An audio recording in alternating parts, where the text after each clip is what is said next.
सुनील सिंह यादव साहब, आपके पास आते हुए, प्रधानमंत्री नरेंद्र मोदी के साथ पूरा विपक्ष एकजुट रहा, क्या एक ऐसी ही एकजुटता की तस्वीर, क्योंकि उसकी जरूरत ज्यादा तो विपक्ष को है, कोई भी पार्टी अपने दम पर बहुमत का दावा तो कर नहीं रही है, तो क्या चाहे कन्नौज में जहां पर नामांकन था या फिर रायबरेली में मिलके नहीं जाना चाहिए था, अन्य नेताओं को भी नहीं आना चाहिए था? क्या ममता जी या अन्य नेता आते तो बेहतर एक तस्वीर नहीं बनती? सुनील जी। देखिए अंजना जी, मैं केवल एक बात कहूंगा कि माननीय मोदी जी तीसरा चुनाव बनारस से लड़ रहे हैं और तीसरी बार उन्होंने नामांकन दाखिल किया। 14 में जब नामांकन दाखिल किया तो देश भर के नेता नहीं आए।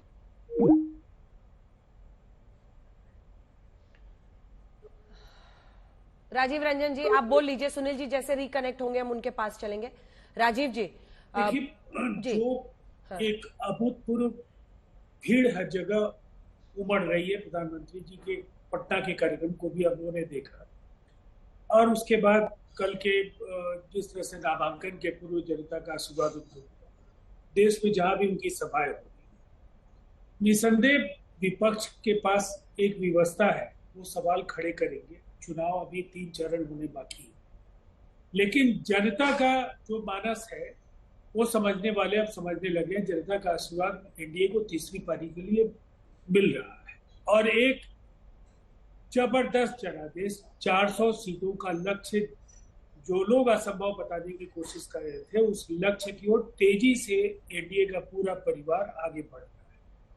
बिहार और उत्तर प्रदेश को तो हम लोग काफी करीब से देख रहे हैं और यहाँ शायद इक्के दुक्के सीट भी अगर इन्हें मिल जाए तो इक्के दुक्की सीट भी वो चमत्कार हो। हालात तेजी से जिस तरह से विपक्ष के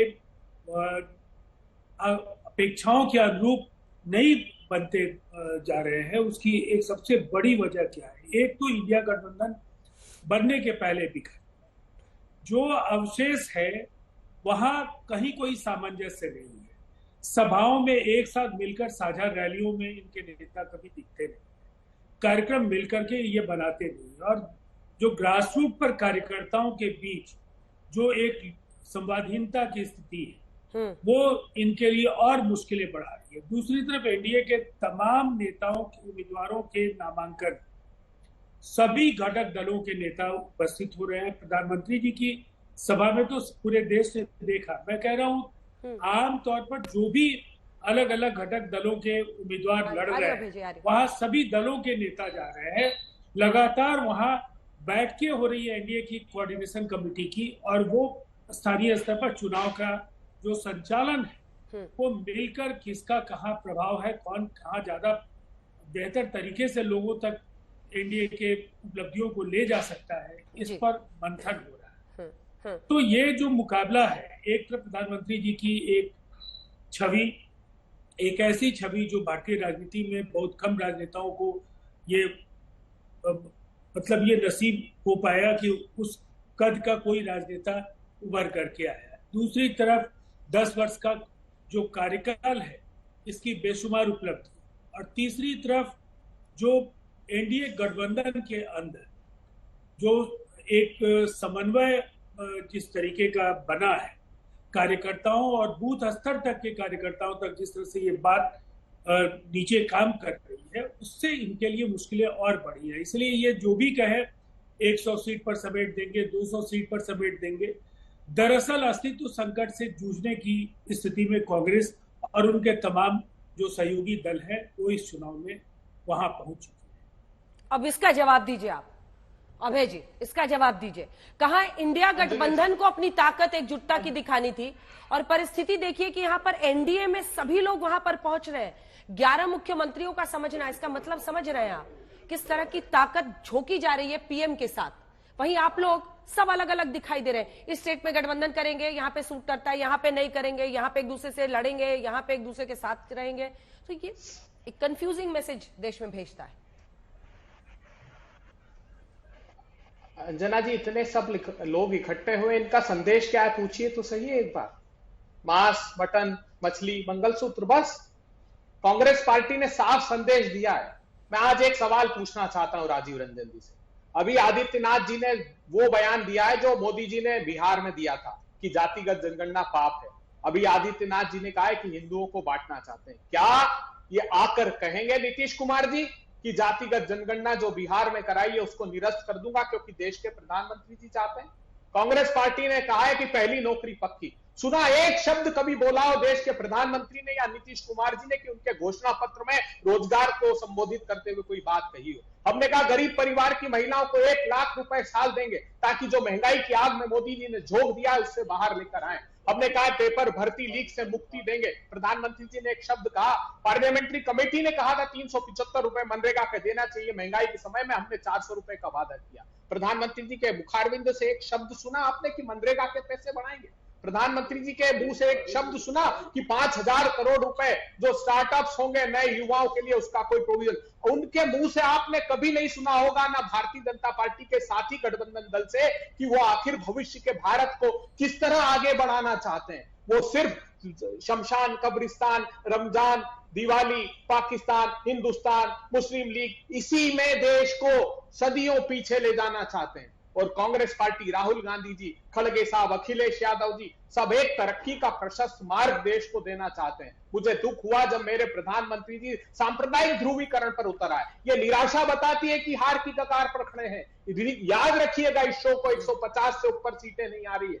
जैसे जैसे चरण बढ़ते गए भारतीय जनता पार्टी के नेताओं ने उतना ही सांप्रदायिक ध्रुवीकरण प्रारंभ कर दिया। मैं चुनौती देता हूं वाराणसी। 4 जून तक वेट करते हैं सर, 4 जून तक, क्योंकि आपके भी दावे उधर से भी दावे। इस बीच आपको बता दें अमेठी में राहुल गांधी पर जेपी नड्डा का तंज। बीजेपी अध्यक्ष ने कहा है यहां के एक उम्मीदवार यहां से भाग गए। बीजेपी अध्यक्ष हमलावर स्टांस ले रहे हैं राहुल गांधी के खिलाफ, यहां से वायनाड और वहां से रायबरेली। उनका उद्देश्य सिर्फ कुर्सी पर बैठो और मौज करो। आइए आपको सुना देते हैं उन्होंने क्या कहा है।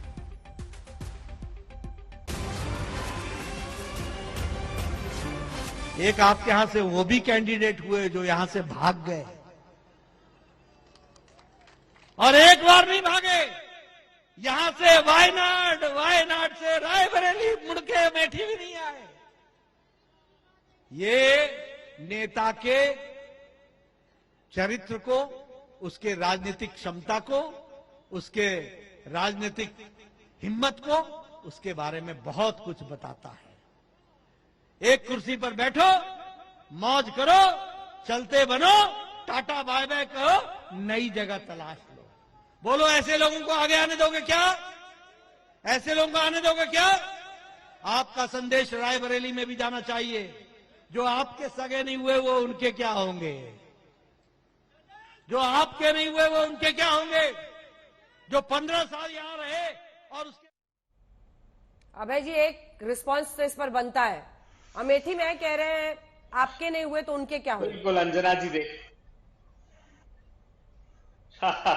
देखिए कौन कह रहा है।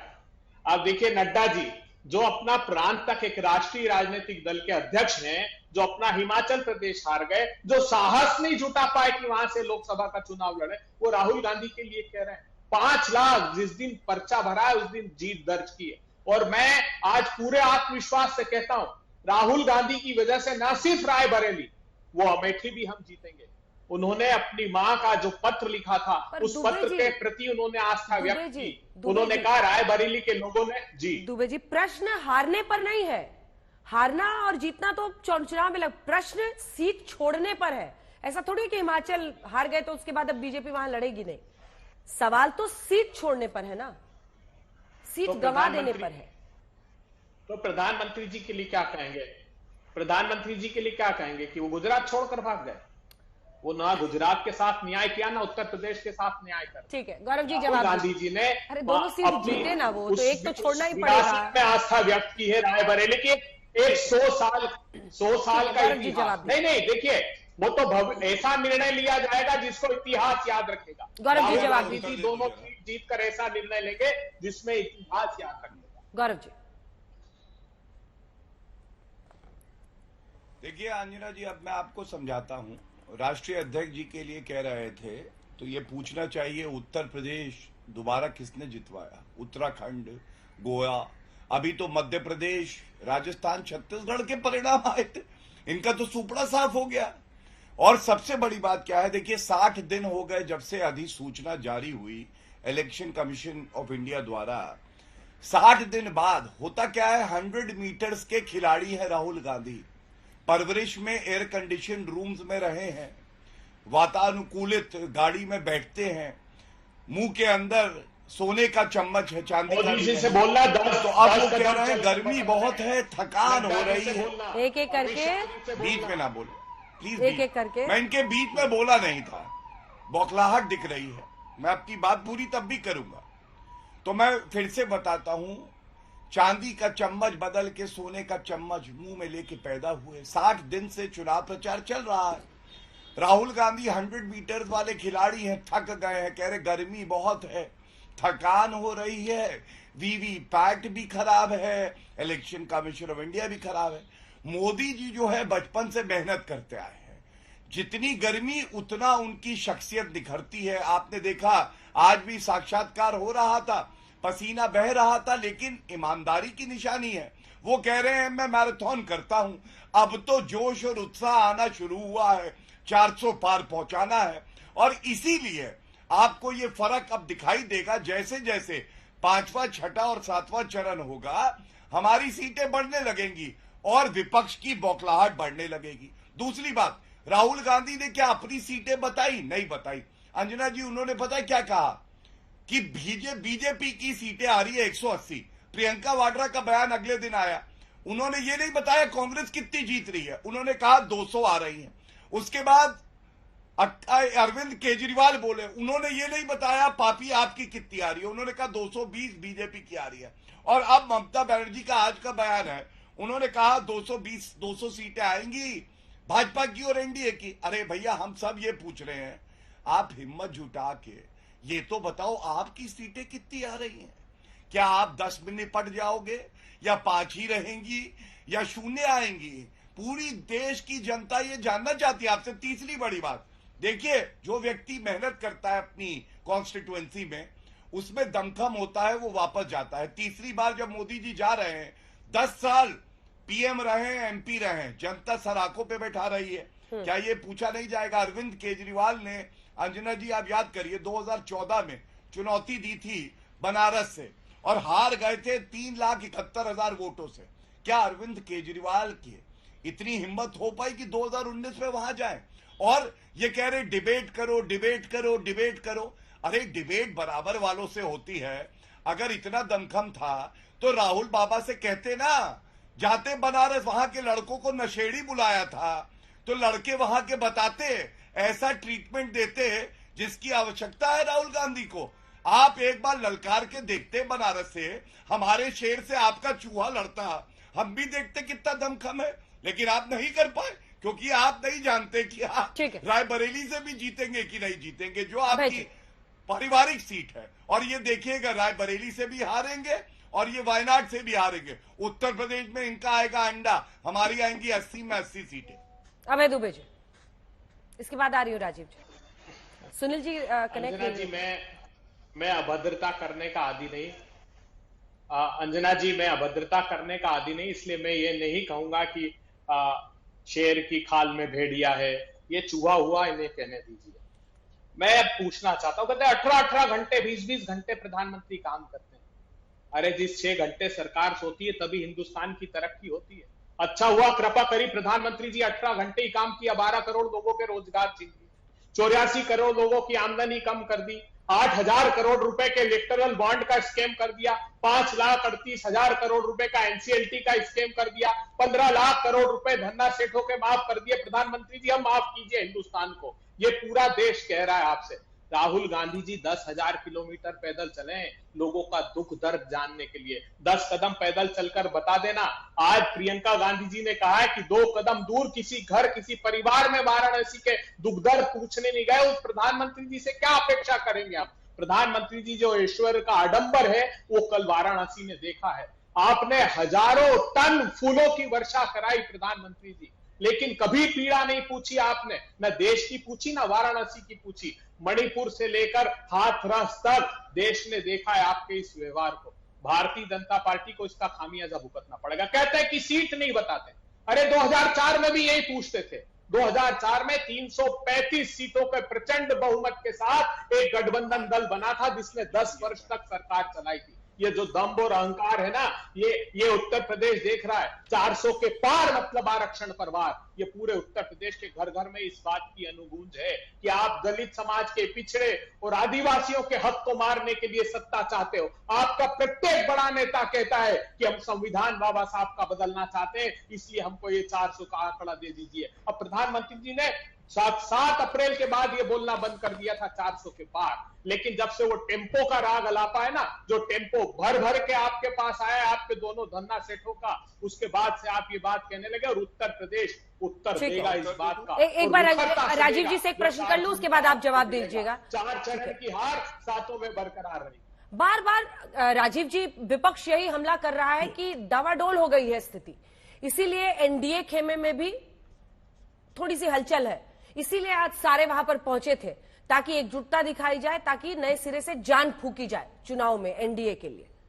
दम है इस बात में? देखिए, दुष्प्रचार और अफवाह के बल पर किसी गठबंधन को कोई कामयाबी नहीं मिल सकती है। जनता सब कुछ जानती है। जनता के विवेक को चुनौती देना इंडिया के लिए संभव नहीं है। पहली बात, अभी उन्होंने जातीय जनगणना या जातीय सर्वे को लेकर के सवाल खड़े किए। हमारा स्टैंड तो सरकार के फैसले में बदल चुका है और आपको जानकारी है कि भारतीय जनता पार्टी उस समय मुख्य प्रतिपक्षी पार्टी होने के बावजूद इस फैसले के साथ थी। लेकिन आप अपना अतीत बताइए, जातीय जनगणना को लेकर आपकी कोई सकारात्मक पहल अगर कभी हुई तो इस पर जरूर चर्चा कीजिए। दूसरी बात है कि 2011 में जातीय गणना के जो निष्कर्ष सामने साझा नहीं हो पाए, 2014 तक आपकी सरकार रही, ठीक है, तो ये कहीं ना कहीं कांग्रेस के अंदर, ठीक है, जो गौरव जी थोड़ी वक्त की कमी है। गौरव जी अब जवाब दे दीजिए। गौरव जी, देखिए, अभी कांग्रेस के प्रवक्ता कह रहे थे कि जनता क्या करेगी। मैं आपको बताऊं, जनता को तो जवाब देना है और वोट की चोट पहुंचानी। बनारस के लड़के नशेड़ी हैं।